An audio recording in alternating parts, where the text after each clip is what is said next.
अस्सलाम वालेकुम स्टूडेंट। आज हम पढ़ेंगे प्रेजेंट सिंपल टेंस को। ठीक है, प्रेजेंट सिंपल टेंस में सिंपली हमें जब टेंसेस सीखने हो तो हम अच्छे से प्रेजेंट के टेंसेस सीखें। जब प्रेजेंट के टेंसेस हमें आ जाएंगे तो ऑटोमेटिकली हमारे पास्ट और फ्यूचर के आसानी से आ जाएंगे। ठीक है, तो प्रेजेंट सिंपल टेंस के लिए जो उसका फार्मूला है वो ये है, सब्जेक्ट प्लस वर्ब का फर्स्ट फॉर्म प्लस ऑब्जेक्ट। ठीक है, और सब्जेक्ट हमेशा जो है ना प्रोनाउन या नाउन वो होता है।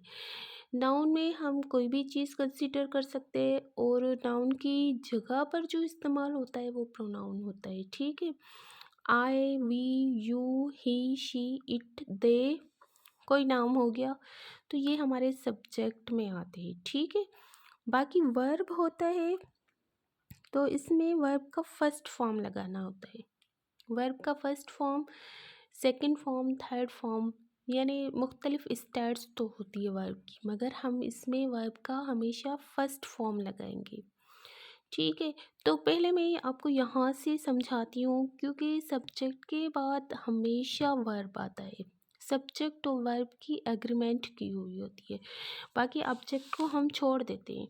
ऑब्जेक्ट कोई भी लगा सकते हो आप। ठीक है, जैसे आई राइट। अब आई फर्स्ट पर्सन है, आई का जमा होता है वी। ठीक है ना, मगर ये दोनों ही क्या है, फर्स्ट पर्सन है।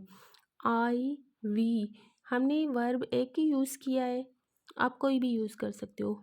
आई राइट यानी मैं लिख रही हूँ, मैं लिखती हूँ। अब मैं क्या लिखती हूँ, सपोज मैंने कहा आई राइट अ बुक। ठीक है, आप ऑब्जेक्ट कोई भी डाल सकते हो, so don't worry about the object. ठीक है, आप इसी तरह से we write a story, we write a novel, we write जो चीज़ मतलब वी राइट हम लिखते हैं। अब क्या लिखते हैं वो हमारा ऑब्जेक्ट होगा, मगर सब्जेक्ट के बाद हमेशा वर्ब आता है और प्रेजेंट सिंपल में वर्ब का फर्स्ट फॉर्म लगता है। ठीक है, एक बात ये। अब आप ऑब्जेक्ट कोई भी लगा सकते हो। ठीक है, मगर ही, शी, इट वो हमेशा क्या लेता है अपने साथ, एस लेता है। जब भी हम प्रेजेंट सिंपल की बात करेंगे तो जब ही, शी, इट यानी थर्ड पर्सन की बात करेंगे तो थर्ड पर्सन में जो मेन वर्ब होता है वो हमेशा अपने साथ एस लेता है, यानी ही rights, she writes, it rights. ठीक है, और उसके अलावा जो सिंगल नेम होता है किसी भी चीज़ का, जैसे अली, अली राइट्स, अस्मा, अस्मा राइट्स, तो उसमें वर्ब के साथ एस लगता है। एक चीज़ प्रेजेंट सिंपल में हमें ये नोटिस करनी है। ठीक है, और he, she, it always takes with main मेन वर्ब। और ये सिंपल इसी तरीके से बनेंगे। अगर इसको नेगेटिव बनाना है तो फिर हमारे हेल्पिंग वर्ब ये हो जाएंगे, डू और डज, ये हमारे क्या हो जाएंगे, हेल्पिंग वर्ब्स। हेल्पिंग वर्ब, और इसको ऑक्सिलरी भी बोलते हैं। ठीक है, ही, शी, इट और कोई भी नाम आ गया तो वो डज ही लेगा, डज नॉट।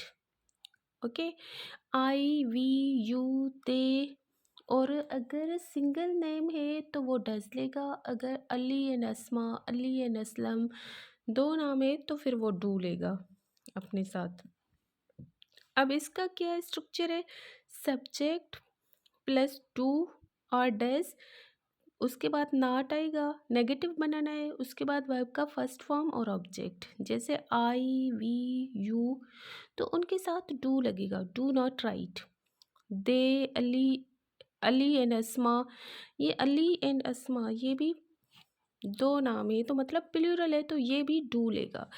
मगर ही, शी, इट, अली सिंगल नाम है, अस्मा सिंगल नाम है, या किसी भी चीज़ का सिंगल नाम है तो फिर वो अपने साथ डज लेगा, तो डज नॉट राइट होगा। ठीक है, अगर हम इसी का ही फिर नेगेटिव या इंटरोगेटिव या नेगेटिव इंटरोगेटिव बनाएंगे तो वही चीज़ हम अप्लाई करेंगे। ठीक है, इंटरोगेटिव बना रहे हैं, हमने आई वी यू दे, उसके बाद वर्ब, उसके बाद ऑब्जेक्ट। अब इसको हमने इंटरोगेटिव बनाना है, तो वो कैसे बनाएंगे? तो सपोज मैंने लिखा है आई राइट, और हमारा हेल्पिंग वर्ब क्या है? इसका डू या डज है। हमें पता है कि आई वी यू दे, या अगर दो नाम है यानी प्लूरल है तो उनके साथ हम क्या लगाते हैं? डू लगाते हैं हेल्पिंग वर्ब। ठीक है, तो हम लिखेंगे सिंपली डू आई राइट।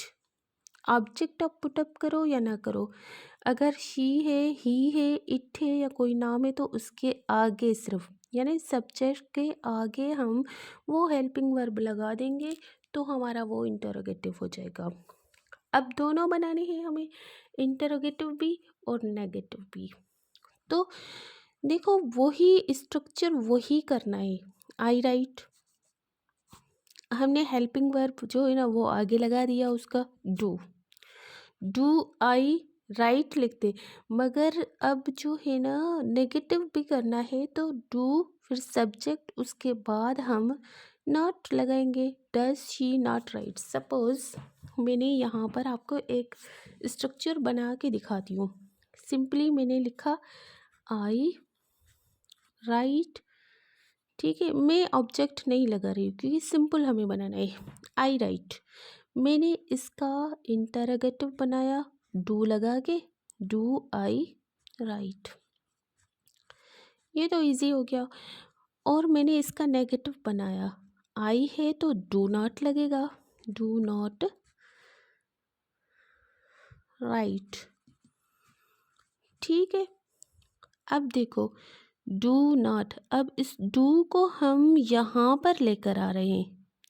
अब इसको समझने की कोशिश करो, तो डू को मैं आगे लेकर आई,